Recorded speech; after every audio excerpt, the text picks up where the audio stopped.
Hello my dear student, welcome back to my channel study with Rishika. कैसे हैं आप सभी? आई होप आप सब लोग बहुत अच्छे होंगे और अपनी स्टडीज़ कंटिन्यू कर रहे होंगे। पहली बात तो मैं क्लास 10th और 12th के बच्चों से थोड़ा सा माफ़ी मांगना चाहूँगी बिकॉज मेरी वीडियोस नहीं आ पा रही थी और मेरे बच्चे बहुत ऐसे हैं जिनको बहुत सारी प्रॉब्लम्स हुई, बट उन्होंने जो भी क्वेश्चंस हैं, क्वेरीज हैं, मुझसे डायरेक्ट कांटेक्ट करके उन्होंने सॉल्यूशन लिया और पूछा भी रीज़न कि मैम क्या बात है आपकी वीडियो नहीं आ रही है। बट मैं ये चीज़ अभी नहीं बता सकती हूँ, समय आने पर आपको सबको पता चलेगा कि क्या प्रॉब्लम्स थी जिनकी वजह से वीडियोस नहीं आ रही थी। खैर, कुछ बच्चे ऐसे भी हैं जो बायोलॉजी की बहुत डिमांड कर रहे थे। ऐसा नहीं है कि केमिस्ट्री का वीडियो अब नहीं आएगा, केमिस्ट्री का भी आएगा, बट अभी के लिए कुछ चीज़ें हैं जो मतलब अल्टरनेट आएगा। एक वीडियो आपको मिल जाएगा केमिस्ट्री का, फिर बायोलॉजी का, और कभी कभी दोनों मिल जाएंगे, पर अभी शॉर्ट वीडियोज़ मिलेंगे क्योंकि अभी हमारी कुछ प्रॉब्लम्स हैं वो सॉल्व नहीं हो पा रही हैं। ठीक है, तो ये जो टीजीटी और के लिए जो बायोलॉजी का है, टीजीटी पीजीटी का, इसमें डायरेक्ट क्वेश्चंस किस टाइप से आते हैं वो बेसिक से शुरू करते हैं और कुछ एडवांस क्वेश्चन भी बताएंगे, बट अकॉर्डिंग टू ट्रिक, जिससे बहुत इजी हो जाएगा। और ये केवल और केवल बड़े बच्चों के लिए नहीं है, छोटे बच्चों के लिए भी है, क्योंकि उनके भी एग्जाम्स में, अलग अलग एग्जाम्स में ऐसे क्वेश्चन आ जाते हैं। तो today's we will discuss about the chapter cell and cell structures, in which, जिसमें कि हम ये सीखेंगे कि सेल के स्ट्रक्चर कौन कौन से होते हैं, यानी कि सेल तो कहीं भी हो सकता है, सेल है क्या। अगर हम बात करें, जो बच्चे हमारे लिए छोटे हैं, जो बच्चे छोटे बच्चे देख रहे हैं, मे बी वो सेल समझ रहे होंगे, शायद वो घड़ी का जो घड़ी में लगता है ना, जो क्लॉक होती है हमारी, उसमें देखने से लगता है कि कौन सा सेल है। वो सेल की बात नहीं हो रही है यहाँ पर। ठीक है, ये हम अपनी बॉडी के सेल की बात कर रहे हैं, जिसको हम building block of our life कहते हैं। ठीक है, अगर हम बात करते हैं सेल क्या है, अगर हम देखें छोटी छोटी चीज़ें, आपने केमिस्ट्री में जैसे पढ़ा था कि हर एक जितना भी मैटर्स हैं, जो भी चीज़ें हैं, वो एक टाइनी पार्टिकल एटम से बने हुए हैं, सेम एज इट इज यहाँ पर अगर हम बात करें तो हमारी बॉडी, जितने भी लिविंग ऑर्गेनिज्म है, उन सबकी बॉडीज किससे बनी हुई है बेटा? सेल से बनी हुई है। जैसे आपने देखा होगा कि एक घर खड़ा करना होता है ना, जैसे अभी आपको घर बनाना है तो आपको ब्रिक्स की जरूरत पड़ती है। ये उन छोटे बच्चों के लिए है, ये हम आपके ब्रिक्स हैं जो अनइवेंचुअली पड़ी होती है। ब्रिक्स यानी कि ईंटें जिनको हम बोलते हैं, अगर इनको हम एक साथ कर दें तो हम एक वॉल फॉर्मेशन कर सकते हैं। ठीक है, एक वॉल का फॉर्मेशन कर सकते हैं, और जैसे ही हम एक दीवार खड़ी कर लेते हैं, सेम एज इट इज हम 4 दीवार खड़ी कर करके और क्या करते हैं, घर बना लेते हैं। ठीक है, same as it is cell का काम होता है, कई सारे सेल्स मिल करके क्या बनाती हैं। जो बेसिक चीज है वो बात आपको समझने वाली है कि अगर cell basic unit of life है, तो सेल अगर एक सेल है, ठीक है, इन बाकी चीजों पे अभी ना जाइए, पहले इस बात को समझ लीजिए। सेल है तो सेल, कई सारी अगर सेल एक साथ मिल जाएंगी, ठीक है, तो वो टिश्यूज बना देंगे। जैसे कि एक सेल, 2 सेल या फिर बंचेस ऑफ सेल एक साथ कलेक्ट हो जाएंगे, तो क्या फॉर्मेशन करेंगे? टिश्यू का फॉर्मेशन करेंगे। ठीक है, और कई सारे टिश्यूज मिलकर के ऑर्गन बनाते हैं, ऑर्गन्स बनाते हैं हमारे। ठीक है, हाँ देखिएगा, ये सेल है, सेल से क्या बनता है? एक नॉर्मल, एक बेसिक यूनिट है। अगर हम बात करें सेल क्या है, तो आप ये समझ जाइए कि this is the basic unit of our life. हमारी लाइफ की सबसे बेसिक यूनिट है, यानी हमें इस अर्थ पे आने के लिए अगर हम बने हैं तो किससे बने हुए हैं? सिंपल सी बात है, सेल से बने हैं। और सेल इतनी छोटी होती है जो हमें नेकेड आई से नहीं दिखती है। ठीक है, और एक सेल नहीं, कई सारे सेल मिलकर के क्या बनाते हैं? टिश्यूज बनाते हैं। और टिश्यूज क्या करेंगे? जैसे कि कई सारी ईंटें मिलकर के क्या बना रही थी? एक वॉल बना रही थी, सेम एज इट इज कई सारे सेल मिलकर के टिश्यूज बनाते हैं, और कई सारे टिश्यूज मिलकर के ऑर्गन बनाते हैं। ठीक है, ऑर्गन्स, ऑर्गन्स जैसे कि आपका हो गया क्या? हार्ट हो गया, लंग्स हो गई, किडनीज हो गई, आईज हो गई, नोज हो गई, हर एक पार्ट की बात कर लेते हैं।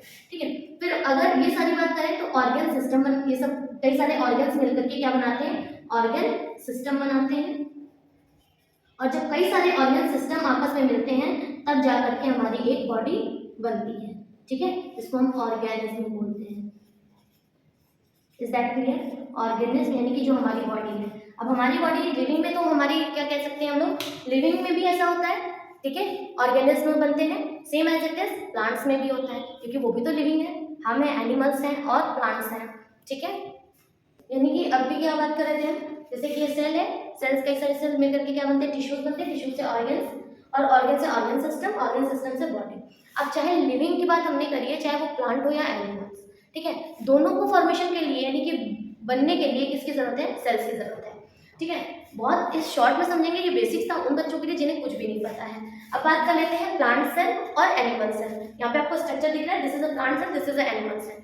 यहाँ पर आपको कई सारी चीजें सेम मिलेंगी, बट कुछ चीजें डिफरेंट मिलेंगी, क्योंकि भाई सीधी सी बात है, जो प्लांट्स होते हैं वो एक जगह पे रहते हैं और हम कई जगह पे मूवमेंट कर सकते हैं। जैसे कि एक ये छोटा सा बेसिक एग्जांपल है जो हम दोनों में डिफरेंस है, ठीक है। एनिमल्स और प्लांट में डिफरेंस क्रिएट करता है, सेम एज इट इज उसमें सेल में भी कुछ ना कुछ डिफरेंस होगा, तभी उनका फॉर्मेशन भी डिफरेंस है, ठीक है। अगर हम बात करें प्लांट सेल में और एनिमल सेल में जो सिमिलरिटीज है, आपको दिखेगा न्यूक्लियस, न्यूक्लियस दिखेगा, न्यूक्लियोलस सेम दिख जाएगा, ठीक है। इंडोप्लाज्मिक रेटिकुलम रफ और स्मूथ इंडोप्लाज्मिक रेटिकुलम भी आपको मिल जाएगा। ये इसका रफ इंडोप्लाज्मिक रेटिकुलम है और जो जिसमें जहाँ पे आपको राइबोसोम्स मिल जाएंगे अटैच हुए, ठीक है। अनइवन फॉर्मेशन होगा, जैसे कि रफ यानी कि जैसे हम लोग बोलते हैं ना खुरदुरा सा, क्योंकि उसके ऊपर क्या है, राइबोसोम्स है, प्रोटीन से। आप बात करते हैं स्मूथ की, जिसके ऊपर कुछ भी नहीं है, ठीक है। अब यहाँ पे देखो एक बड़ा सा स्पेस दिख रहा है ना, इसमें क्या होता है बहुत बड़े वैक्यूल्स होते हैं और इसके जिसमें क्या होता है एनिमल्स में हम लोगों में कम वैक्यूल्स होते हैं, ठीक है। कौन क्या काम करता है उसकी भी बात करेंगे। ये रहे आपके माइटोकॉन्ड्रिया, इसमें भी माइटोकॉन्ड्रिया होते हैं, इसमें भी माइटोकॉन्ड्रिया होते हैं, ठीक है। और गोल्जी एपरेटस इसमें भी होते हैं, गोल्जी एपरेटस इसमें भी होते हैं। Is that clear? साइटोप्लाज्म होता है, राइबोसोम होता है, माइटोकॉन्ड्रिया, सेंट्रियोल्स होते हैं और ये सारी चीजें भी सेम होती हैं। डिफरेंट क्या था यहाँ पर, वैक्यूल्स बड़ा है और इसमें छोटा है। यहाँ पे आपको दिख रहा होगा प्लाज्मा मेम्ब्रेन प्रेजेंट है, ठीक है। प्लाज्मा मेम्ब्रेन, यहाँ पे जो भी अंदर फ्लूइड है वो बाहर गिर ना जाए, ठीक है, बाहर ना जाए, इसलिए एक मेम्ब्रेन की जरूरत होती है, कवरिंग की जरूरत है। जैसे हम लोग ना सब्जियां लेने जाते हैं तो क्या करते हैं, एक थैली लेते हैं ना, ताकि वो सब्जियां गिर ना जाए, तो यहाँ पे क्या जरूरत है, प्लाज्मा मेम्ब्रेन की। यहाँ पे भी जो है प्लाज्मा मेम्ब्रेन तो है, प्लाज्मा मेम्ब्रेन के साथ साथ में आपकी क्या है, सेल वॉल भी है, ठीक है। अब सेल वॉल भी यहाँ पे क्यों जरूरत होती है बच्चे, सेल वॉल की क्यों जरूरत होती है, क्योंकि भाई हम लोग कहीं पे मूवमेंट करके क्या कर सकते हैं, अपने आप को प्रोटेक्ट कर सकते हैं और भी बाकी चीजें हमारे अंदर एबिलिटीज है। बट प्लांट्स के अंदर ऐसा नहीं है। जब प्लांट्स के अंदर ऐसा नहीं है तो प्लांट्स क्या करेंगे, एक जगह पे रहेंगे तो उनको कुछ ज्यादा ही प्रोटेक्शन की जरूरत होती है, जिसकी वजह से उनकी बॉडी में क्या होती है, सेल वॉल्स होती हैं, ठीक है। मेन इंपॉर्टेंट बात जो जहाँ से क्वेश्चन आपके अराइज होते हैं, जब हमने न्यूक्लियस की बात की, न्यूक्लियस क्या करता है, हमारी हर एक चीज को कंट्रोल करता है, सेल की हर एक चीज को कंट्रोल करता है, इसलिए इसको हम लोग क्या बोलते हैं, कंट्रोल सेंट्रल बोलते हैं, ठीक है। इंडोप्लाज्मिक रेटिकुलम, ER का मतलब क्या है, अगर नहीं आता है तो आप लिख दीजिएगा इंडोप्लाज्मिक रेटिकुलम, ठीक है। इंडोप्लाज्मिक रेटिकुलम दो तरह के होते हैं, दोनों काम क्या होता है, ट्रांसपोर्ट करना चीजों को, जब यहाँ से एक जगह से दूसरी जगह तक ले जाना, ठीक है। डायरेक्ट यहाँ से क्वेश्चन आते हैं जितनी भी चीजें, गोल्जी बॉडीज क्या करेगा, पैकेजिंग का काम करेगा, कि पैकिंग करके ले किसको जाओगे, कुछ पैक करोगे ना तभी तो ले जाओगे ना, ठीक है। जब आप लोग कोरियर भेजते हो या कुछ भी मंगाते हो तो पहले पैकेजिंग होती है, उसके बाद आपके पास आता है। माइटोकॉन्ड्रिया, माइटोकॉन्ड्रिया क्या करता है, एनर्जी बनाता है। एनर्जी कितनी, हमारे अंदर कितनी, यानी कि जितने क्या कहते हैं एरोबिक, जो हम लोग ऑक्सीजन लेते हैं ना, उसमें कितनी बनती है, एक ग्लूकोज के मॉलिक्यूल से कितनी बनती है, 38 ATP एनर्जी बनती है, एडेनोसिन ट्राइफॉस्फेट। और जो जैसे हमारे फंगी हो गए, बैक्टीरियाज होते हैं, तो इसमें कितनी बनती है, केवल 2 ATPs होती है, क्योंकि वो एनारोबिक एनिमल्स होते हैं, ठीक है।